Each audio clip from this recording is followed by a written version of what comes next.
Degree, honours degree.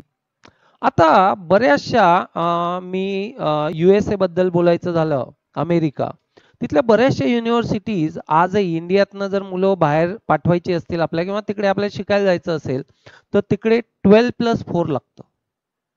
आधी 12+3 ची जी degree होती BCS ती मुलं सहजासहजी बाहेर जाऊ शकत नव्हती. पण आता यांनी 12+4 केल्यामुळे कदाचित त्या युनिव्हर्सिटीज मध्ये आपल्याला आता इझिली जाता येईल. तर 3 वर्षाची डिग्री केली तर काय होईल, समजा तुम्हाला PG करायचं असेल तर PG 2 वर्षाचं होईल. आणि ऑनर्स डिग्री केल्यानंतर PG करायचं असेल तर PG 1 वर्षात पूर्ण करता येईल. फरक लक्षात येतोय?